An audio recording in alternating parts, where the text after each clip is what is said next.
Welcome, everybody, to a new episode where we're going to talk microphones. I have a special guest with me here today, Mr. Bandrew from Podcastage. Bandrew, thanks so much for joining. Thank you for having me, Curtis. I am honored that you asked me to be here. I do a channel where I review microphones and scream at people while I throw boxes around the room. That's what I do. And that's awesome. And it's one of my favorite things to watch. And I also, my favorite, though, I think was a couple of videos ago where you threw the box and actually kind of threw yourself out of the chair as well. Yeah, that sometimes happens. There are very frequently mishaps. Luckily, the only thing that gets damaged or injured in those instances is my ego, but no worries.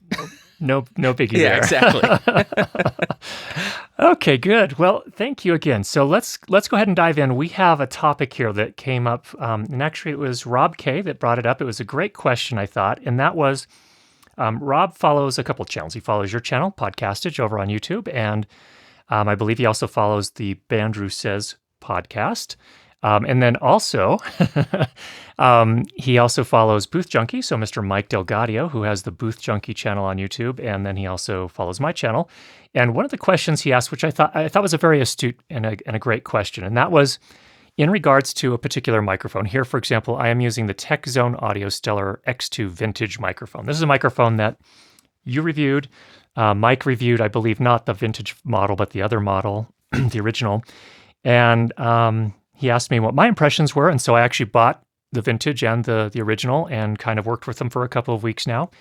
And my impression was, well, the vintage probably works better on my voice than the original. The original is probably better for darker voices, but we all had slightly different takes on it. And he was like, well, this is interesting because I trust all of you guys. You guys are all great reviewers, but you all have different impressions. And so I wanted to talk about that. So, Bandrew, what are your thoughts on, why can we all talk about the same microphone and have slightly different impressions? I was thinking about this a little bit earlier, and I think there are, in my opinion, 6 different reasons why reviewers have different opinions. That would be experience, the sound source that you're recording. In most of our cases, that's going to be our voices. The hearing, meaning how old are you? Because as you age, you lose a little bit of the higher frequencies, or different people have different shaped ears. So you have different sensitivities to different frequencies.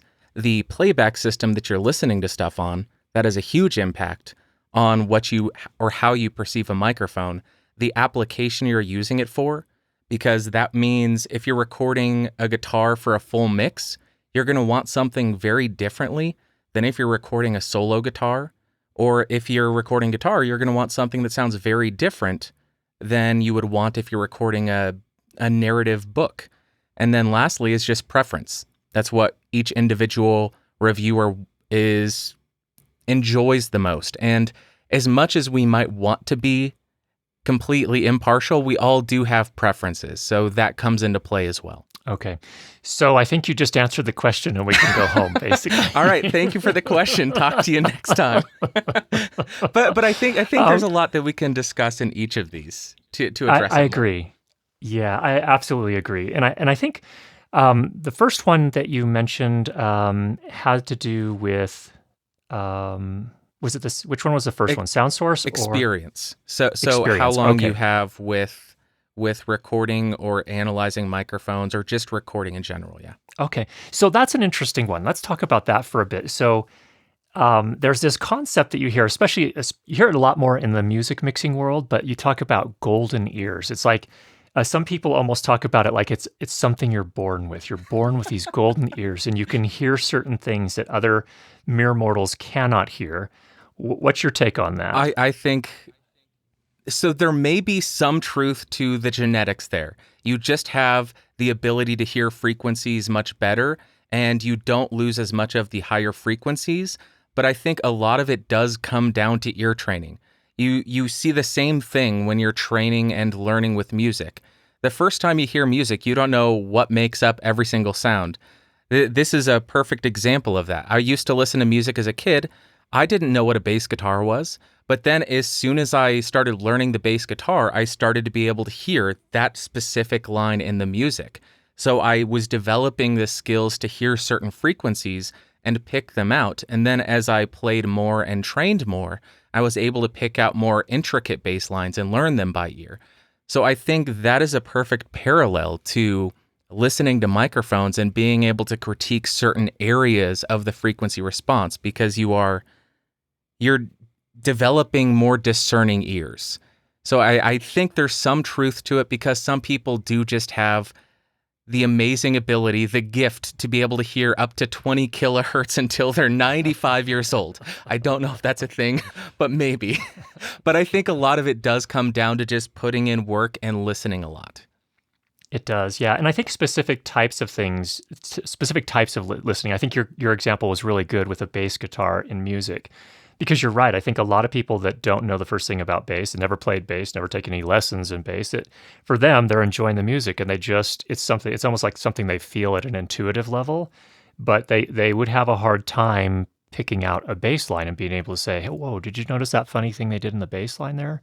That kind of thing. Just listening specifically for something really kind of starts over time to tune your ear to those types of things. An example I have on my side from the filmmaking world is, as the nerd that I am, I've taught my wife and daughter about, what is Foley sound in a movie. And now it's funny, we're watching something, my wife will go, Foley, when she hears like, whether it's footsteps or, whatever it is. But she's kind of become attuned to that. And she can also hear things really, as a musician, she can hear some things that I don't necessarily hear, which is interesting too. Like when we are recording her violin, there are a lot of times when she's like, this is not sounding right. We're getting too much, something, and she'll try to describe it in her words from a musician perspective. Okay. And I'm like, I'm trying to do the translation in my brain. Okay, what does that mean? But we usually get it figured out eventually. But yeah, I think there's definitely something to that experience. And it's something that I feel like, yes, I agree. There are some people that have really impressive hearing capabilities, but I think a lot of it really is training. There's a lot that you can start to be able to pick up. Even if you've started, I can't hear, to be honest, I can't hear a whole lot over 15 kilohertz. Like I have to really strain at my age to hear that. And there's some other things involved there when I got hit on the head at one point. But Oh, no. but yeah, I think there's definitely something about that as well. Actually, another add-on to that point is when you're first starting out, you may be super impressed with. You may start on a webcam microphone, and then when you upgrade to a $50 USB microphone, then you're blown away. Oh my gosh, my audio sounds so good. But then you start to understand that microphone. So with the experience, you're understanding the gear that you have, and then you start to understand the shortcomings of what you have, or where the gear that you have excels. So not only is it the hearing, but also the knowledge of what you're using to accomplish what you're working on. Interesting. Yeah. Yeah, I've definitely found that over the years with my own experience too, where it, like what you thought was just melt your ears kind of amazing. Then you go back and you're like, oh, it sounds kind of woolly, actually. Exactly. Exactly. So, and I feel a little bit, I mean, I like, for example, the Shure SM7B is a mic that I like a lot, and I think I've heard you say this as well, but I don't think that's the right mic for everybody. No, absolutely not. There are people with super bassy voices like Mike Delgadio, for example, who it may just be too dark of a microphone. But for me, I have a very harsh voice, and it's such a soft-sounding microphone that it does so many favors for me by making me sound less piercing and obnoxious. So that's why I love the SM7B. But it's not right for everybody. Every streamer does not need an SM7B. Yeah. So that brings us to an interesting point that I know that I struggle with, and I think a lot of people struggle with, because when people watch your videos, they watch my videos, they watch Mike's videos, they're trying to find, okay, which microphone is going to work for me? This is what I'm doing. I want a mic that's going to work for me.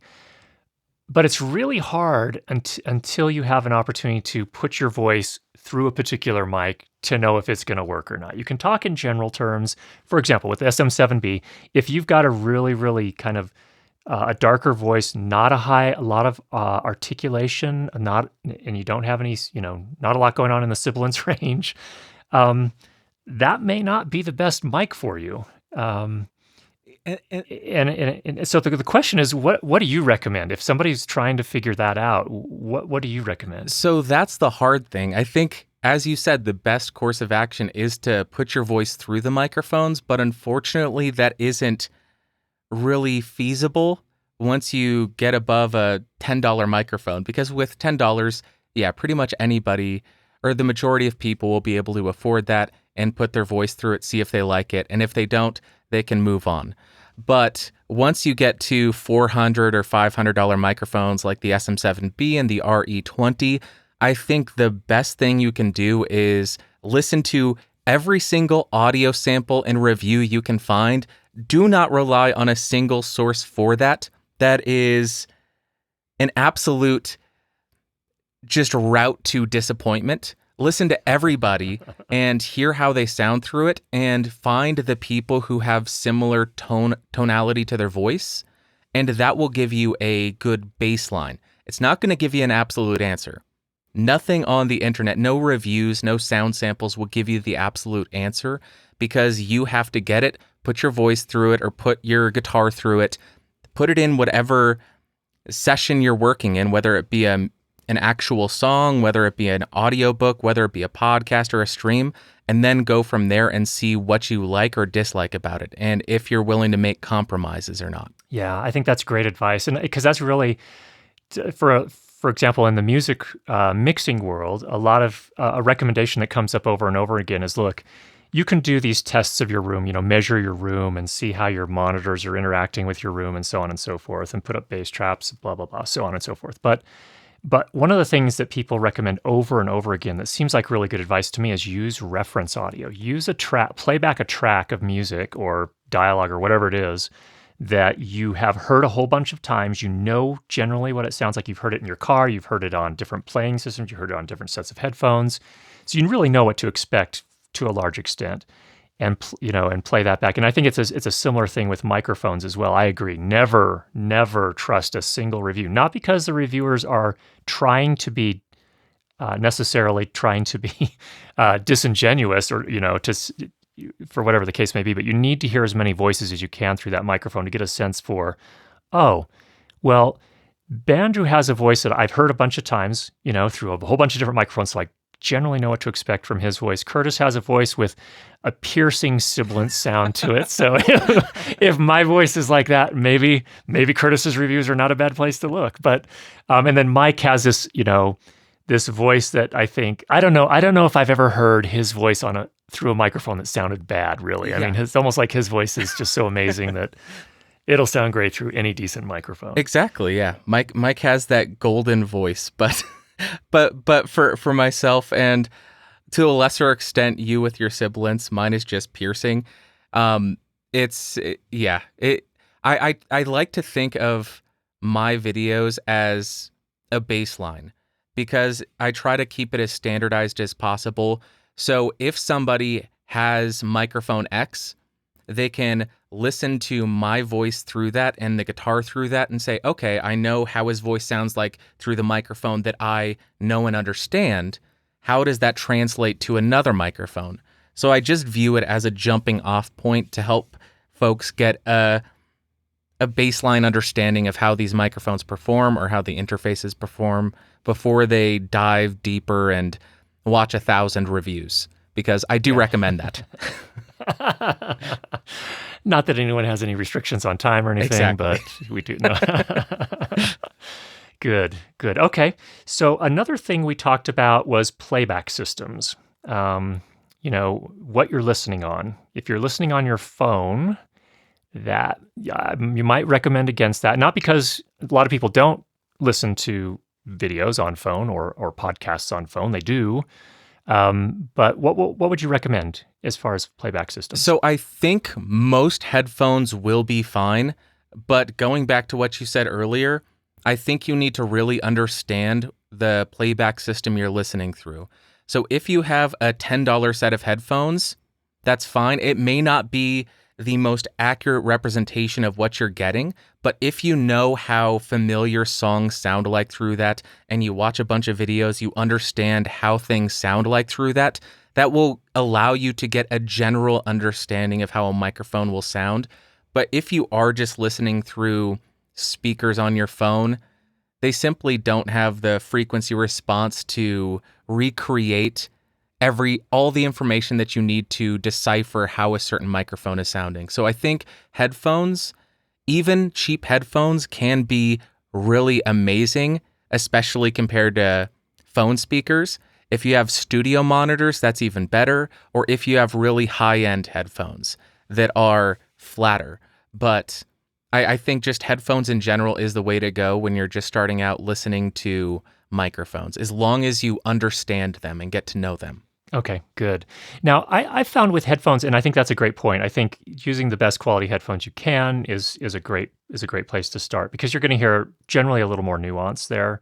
It gets tricky, if you're using phone speakers, it just can't reproduce a lot of that stuff. So, my question for you though is, if I'm at a point now where I'm getting a little bit more serious about audio recording and potentially mixing as well, or even just for headphones for while I am recording for monitoring, is there kind of a threshold where I start to see, like, versus $10 microphones, what price point do I have to get to before I start to see like a substantial improvement? Like, I can start to hear things that I couldn't hear in my $10 microphones. Or headphones? Okay. Sorry. So I think maybe $70 to $100 is the point where you start to hear that. You got the 7506s, you have the Philips SHP 9500Ss, not the greatest headphones, but pretty usable and very affordable for open backs. And then once you go up from there, headphones are very subjective, but I think $75 and up, you're really going to start to notice a difference from the $10 or the free earbuds that come with your iPhone, which sound like trash. But right. but it's a starting point. If you have those, use them, learn them, and then upgrade when you have the money to do so. But $75, I think. I agree. I think it seems like this Sony 7506s, which I think that's what you're wearing here today. Yeah, okay. And then I think Sonal makes one that's similar to that, but it has replaceable cables, very similar price, similar in terms of its performance. And it is interesting how you can start to hear things that you couldn't hear on your your free the phone earbuds and stuff like that. So definitely good. Okay. Let's talk about one of the other things that you identified was preference. What did you mean when you said that? So I think it's kind of an aggregate of all of these other factors. So based on the sound source you're recording, whether it be voice or guitar, whether it be, or also including application, what are you using that recording for? Is it a narrative book, or is it music? Is it a full song? Is it just a solo guitar? Is it just an a cappella song? And I think all of those things aggregate into your preference, and it also comes into play your hearing. What frequencies are you overly sensitive to? I really like mid frequencies, but I find a lot of the treble and air frequencies to be somewhat unpleasant, kind of fatiguing. So I tend to lean towards darker microphones just because they're more pleasing for me to listen to, because it's not fatiguing, it doesn't hurt my ears, and I don't know how to really elaborate on preference. It's what you, as you gain your experience, as you try more stuff, you really begin to pick out what characteristics of the microphones that you like are. With the SM7B, I love that microphone. Why do I like it? Because it's a very smooth top end, and it is a relatively dark microphone, and it tames the obnoxious frequencies in my voice, but I find it to be, it's I know some people say it's like, kind of like speaking through a blanket, but I like that. I like the softness. It's so warm and cuddly to me. Yeah. How would you describe preference? No, I think you're absolutely right. It is all of those factors. And in terms of preference, I think for me, it's a similar thing. I have a funny story from my brother. My brother is a musician, and he some time ago worked at a guitar center, and he's done a bunch of recording, music studio recording, and his voice is not too dissimilar from mine. So he's like, Yeah, there are not enough de-essers in the world to address my issues. But one time he said, a guy came in and he said, man, what is the best mic I should buy? I'm making a new album and I want it to be crispy, like super crispy. And my brother's like, what? Okay. And I think that really comes down to a preference thing. Like some people, and I think this particular guy was working on a hip hop album. And in that case, hip hop, I think, really relies on this really rich bass and these really nice kind of high frequency, especially like a lot of the percussion stuff in hip hop has this very kind of high frequency emphasis to it. Yeah. And I think that works in that genre. That is a great sound. And so I think that's part of it too, is that there's this preference for the overall sound. I think that what's interesting too, I find, for example, some of the German microphones, if we're starting to talk about the higher end microphones, a lot of them are voiced with a lot of presence boost to them. Yes. Yeah. And again, to me, on my voice, bad fit. Because it just becomes grating after a while, at least to my own ears. And maybe that's not the case with everybody. Some people seem to really, really like that. In fact, it's always funny when you post a video and you're doing a microphone review and you compare maybe several microphones right next to each other, and everybody has a different opinion about which one is best on your particular voice. Yeah. And so that's preference. I think one of the outliers of the German microphones that I have found is the U87. It does have a lot of high end, but it is one of the smoothest high ends and softest high ends in a condenser microphone that I have heard, especially when you compare it to some AKG stuff like the C414s, or right now I'm using the Telefunken TF47. And this one rolls off a lot of the air frequencies, but it is still incredibly, incredibly crisp. And I think the U87 is just a kind of hiding out. It's the redheaded stepchild that everybody actually likes. It's the popular redheaded stepchild. Oh, Bandrew, I wish you had not said that, because now you're going to make me want to get one of those. And those cost, how much do those cost? $3,200 to $3,600, depending on. That doesn't include the shock mount or any of that, right? The $3,600 price tag does. That includes the shock mount, which I think is a $300 shock mount. It's ridiculous. It's too expensive. Wow. Yeah. But you use that mic, right? Yeah. I mean, I think that's one that you often use on your Bandrew Says podcast. Right? Yeah. So normally when I get a microphone, I will use it for a month on my show. But that is a microphone that I put on the stand, and after 4 weeks, I just could not bring myself to take it off. And I think it sat on there for 3 or 4 months.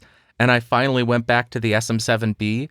And then I just wanted to go back to the U87.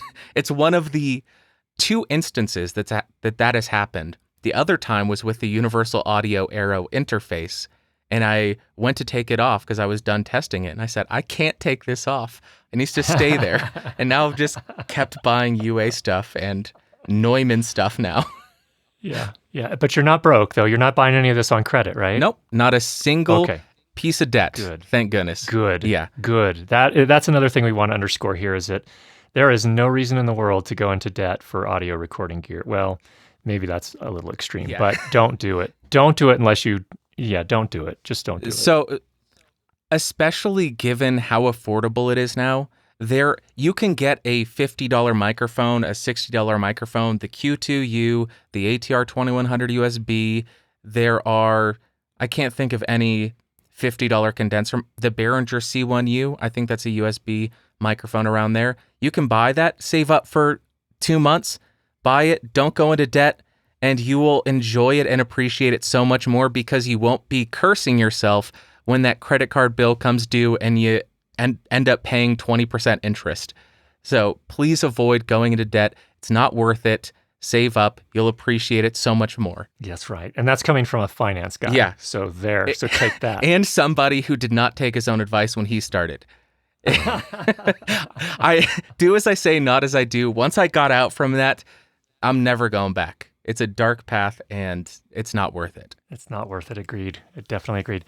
All right. Are there any other factors that you think kind of play into this whole thing of different people seeing the same microphone different ways? What else did we miss? I mean, I think we've in a roundabout way, we've covered the application, we've covered playback source, we've covered hearing and sound source and experience. I think we've covered all of the points that I think lead to these reviewers having different opinions. And if anything, I just want to reiterate, none of us are right. We have our preferences, and that's why I love the fact that there's this community that includes the sound samples of the gear that they're reviewing, because that allows you as a viewer who is looking to research and purchase a microphone to say, this person's an idiot. I disagree completely, because we're letting you hear exactly what we hear to make the decision. So that's what I really appreciate about what's going on YouTube right now. And just get as many opinions and listen to as many audio samples as you can with the time that you have, that you think, to the point where you think you're starting to lose value and it's becoming a waste of time. And that's a fine line, I imagine, too. Yeah, exactly. For sure. Okay. Well, Bandrew, thank you so much. I think that was hopefully really helpful for everyone that was able to view the episode here today. Get out there and make some great sound. We're hopeful, Bandrew and I both are hopeful, to bring Mike Delgadio from Booth Junkie on one of our future episodes. Hopefully, we can all get together and talk mics. Absolutely. And we will talk to you all again soon. Thanks a lot for having me, Curtis. Talk to you later. You bet.